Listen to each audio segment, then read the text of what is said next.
Salve galera, mais um vídeo aqui no canal Brown e Fogo, absolutamente tudo sobre Botafogo de Futebol e Regatas.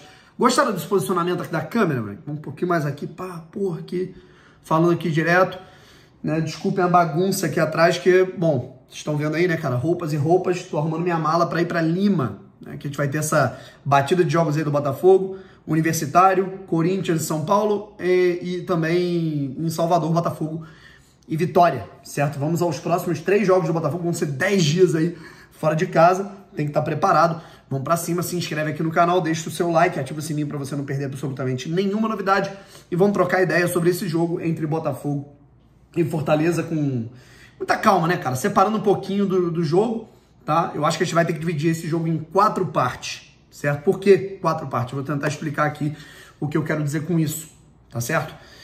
Para depois falar de arbitragem, para depois falar sobre o que poderia ter acontecido e tudo mais, tá bom?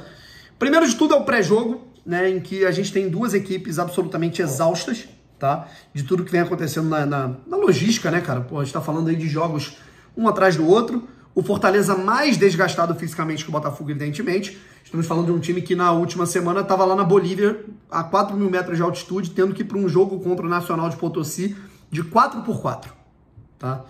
Então, assim, evidentemente que esses caras estão mais exaustos, tanto é que o Fortaleza teve mais suplentes do que o Botafogo nessa partida. O Botafogo ele vem de 6 partidas no Rio de Janeiro, mas é uma batida de jogos muito importante, sabe? A gente está falando de um Botafogo que teve que jogar contra o Flamengo no Maracanã 11 da manhã com um jogo num nível altíssimo. Estamos falando de um Botafogo que teve que vencer os 2 últimos jogos da Copa Libertadores dentro de casa para se manter vivo na competição, então o desgaste ele é mais da correria do que propriamente da viagem, certo? São 2 equipes que se desgastaram muito, então a gente teve times muito alternativos, o que elucida que o Botafogo, cara, embora já tenha investimentos muito bons, o Botafogo ele já tem, né, uma situação muito mais, digamos assim, tranquila em termos de elenco do que tinha há 2, 3 anos, isso é óbvio, né? Ninguém é louco de contestar isso, mas ainda falta. Sabe, acho que ainda falta o Botafogo ter algum suplente de maior qualidade, principalmente no fator centroavante, que o Botafogo errou muito no seu planejamento. Enfim, daqui a pouco a gente vai falar aqui um pouco sobre isso. Primeira parte do jogo, se você pegar aqui do minuto 0 ao minuto 25, que é o primeiro quarto do jogo, vamos colocar assim, o Fortaleza amassa o Botafogo, certo? O Fortaleza vai muito melhor, o Botafogo entra desconexo no jogo, os jogadores não entendendo muito bem, né, cara, assim, propriamente o sistema de jogo. O Botafogo entrou ali com um 4-3-3, sabe? Só que um 4-3-3 diferente, em que nós não tivemos, né, o Romero, digamos assim, como um terceiro homem de meio campo. O Romero jogou na ponta direita, jogando por dentro. Tivemos o Jefinho na esquerda, o Luiz Henrique móvel e os volantes, né, encostando um pouco mais. O Tietê tendo um pouco mais de liberdade, Gregor e Danilo fazendo a proteção. Eu acho que ficou muita gente fazendo funções diferentes. O Romero não é propriamente um ponta, ele é meia. O Tietê não é um terceiro homem de meio campo, ele é segundo. E o Luiz Henrique não é centroavante. Então acho que o Botafogo demorou a se conectar um pouco no jogo. E o Fortaleza, pô, jogando na sua casa, jogando no Castelão, um time que treina junto há muito tempo. A gente tá falando de um Vojvoda que tá na 4ª temporada dele comandando o clube, 4ª ou 3ª. Enfim, porra, de qualquer maneira, pouco importa.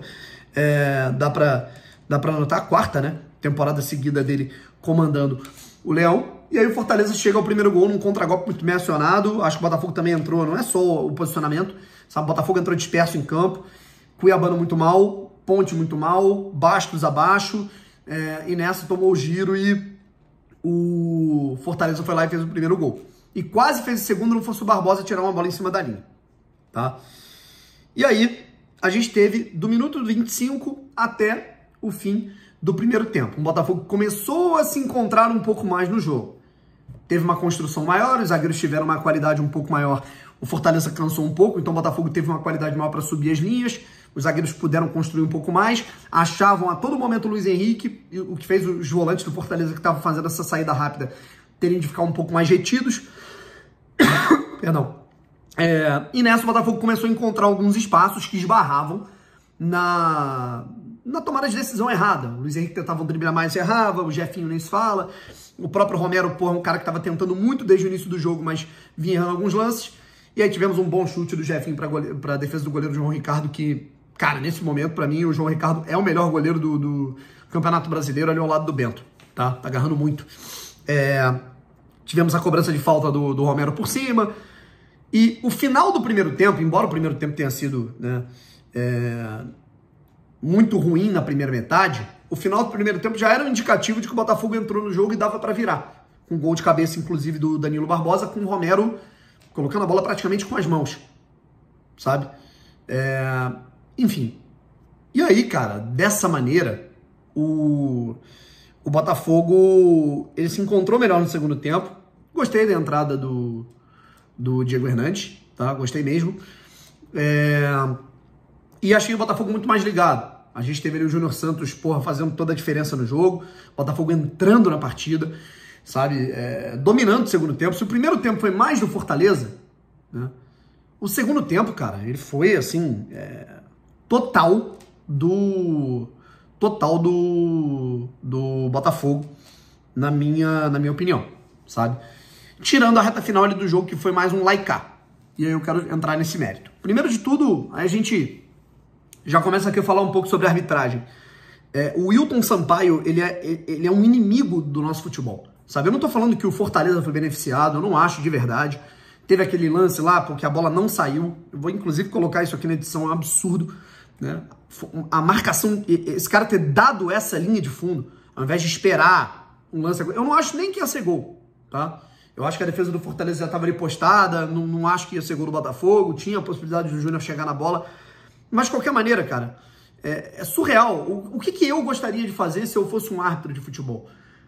O mais discreto possível. Inclusive, os árbitros menos piores no Brasil, hoje, o árbitro que eu considero o melhor do Brasil é o Ramon Abate Abel, tá? É o melhor que eu considero. E por que eu considero ele o melhor? Porque ele compreende bem a regra, porque ele é pica, porque ele... Não, porque ele é discreto, sabe? Ele não quer aparecer. Ele não quer ser o protagonista do jogo, sabe? Numa dessas, é você esperar a bola sair, fiquei na dúvida. Não, você ficar na dúvida se uma bola saiu ou não. Espera o lance sair, o VAR vai te chamar, você vai ter o auxílio da tecnologia. Mas não, o cara quer ser o protagonista. Ele quer marcar a saída da bola, certo? E nessa... a gente teve o próprio Wilton Sampaio, cara, assim, ele prejudicando o jogo, sabe? Pra vocês verem como é que eu não tô falando só do Botafogo, tá? Das faltas bobas marcadas que ele marca, assim, de campo de ataque. É aquela velha máxima, no futebol brasileiro, cara, alguém tinha que puxar essa resenha, cara. Alguém tinha que perguntar isso pra um técnico de fora. Cara, o que vocês acham da arbitragem brasileira marcando toda a falta de ataque? Isso não prejudica o andamento do jogo? Se você tem um time que quer marcar alto, né, quer pressionar no campo do adversário do jeito que o Vojvoda gosta, do jeito que o Arthur Jorge gosta, você não pode, porque tudo é falta. O árbitro é conivente, o árbitro não é cúmplice, tá? Ele é o principal culpado pelas cavadas de falta no futebol brasileiro. Porque os jogadores só cavam porque o árbitro dá. Na Libertadores o cara não dá, os jogadores estão parando de cavar.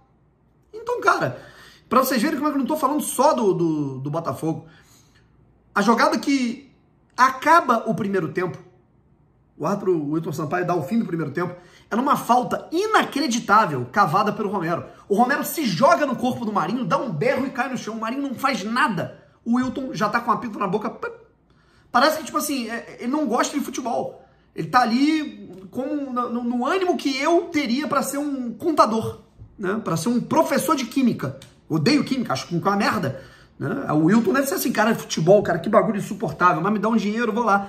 Só pode ser isso, cara. Sabe, pro cara apitar o tempo todo, parar jogo o tempo todo, tô com preguiça de correr até ali, vou apitar. Tô com preguiça de olhar o lance, vou apitar a linha de fundo melhor. A impressão que dá é essa, cara, que os árbitros brasileiros odeiam futebol. Eles odeiam futebol, sabe? Então, enfim, isso eu tô falando tanto das faltas bizarras marcadas a favor do Botafogo e contra o Botafogo também, que foram em massa no segundo tempo. A única coisa que me incomodou nesse jogo, além da tomada de decisão, o primeiro tempo, os primeiros 20, 30 minutos foram uma coisa tenebrosa. O segundo tempo do Botafogo foi bom. A única coisa que me incomodou, assim, que eu olhei e falei, porra, cara, isso ainda me incomoda nesse Botafogo, é que a mesma coisa que aconteceu contra o Bahia. O gol do Botafogo estava muito mais maduro do que o gol do Bahia. O Botafogo vai lá e entrega um gol de pelada pro Bahia vencer o jogo. Mesma coisa contra o Fortaleza. O gol do Botafogo estava muito mais maduro do que o gol do Fortaleza. O João Ricardo foi o melhor jogador no segundo tempo. Inclusive, Vilani, né, falando, não entendi, assim. o torcedor do Botafogo comemora esse empate porque jogou pior. Desculpa, eu discordo, assim, respeito todas as opiniões, mas pô, o melhor jogador em campo, na minha visão, foi o goleiro do Fortaleza, principalmente pelo segundo tempo. O primeiro tempo do Fortaleza foi melhor, segundo tempo do Botafogo foi melhor. Por que o Fortaleza foi melhor no jogo? Sabe, enfim, acho que foi um jogo equilibrado, acho que o empate foi justo. E quando o Botafogo tava começando a martelar, o nosso gol tava amadurecendo, o Fortaleza, ele olha, porra, meu irmão, assim, a impressão que dá é, caralho, é o Botafogo. O Botafogo é um time com um histórico de entregar gol no final. Vamos pressionar os caras. E o Botafogo não se impõe, cara, sabe? O Botafogo se olha e fala, caralho, é mesmo, cara, a gente costuma tomar gol, vamos se fechar aqui. Né? E aí, nessa, o Botafogo quase chamou o gol do Fortaleza. Quase que o Fortaleza fez o gol de empate aos 47 minutos do segundo tempo. Caralho, isso é muito feio, irmão. Sabe? Independente de estar impedido ou não, independente de ter sido gol ou não, de fato, foi impedido, bem anulado. O jogo terminou 1-1. Quase que o Botafogo marca o gol da vitória no lance seguinte, beleza. Tá, mas caralho, irmão, porra, o que custa, cara? Porra, eu quero ser o protagonista do bagulho? Porra, o jogo é meu. Eu não vou dar chance ao azar, eu não vou entregar a bola pro adversário. Porra, irmão, a chance pro cara de perdurar esse trauma, cara. A gente tem que fazer alguma coisa para que essa nossa aura do gol no fim do jogo acabe, irmão. Porra, pelo amor de Deus, isso parte da atitude dos jogadores. Não pode entregar a bola assim, entregar escanteio bobo, perder segunda bola aos 47 do segundo tempo. Nem pensar, cara, nem pensar. Deixar o cara do Bahia, o Rato, né, o Rafael Ratão, pô, passar do jeito que ele passou, nem pensar no último minuto. Isso não pode acontecer, sabe? Não pode. Mas enfim, eu não tenho aqui eu não tô reclamando propriamente do desempenho do time, eu só tô criticando essa parte, né, do Botafogo por chamar demais o adversário, dar chance ao azar no fim do jogo.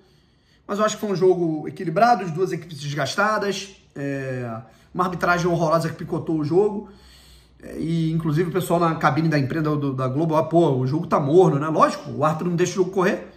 Enfim,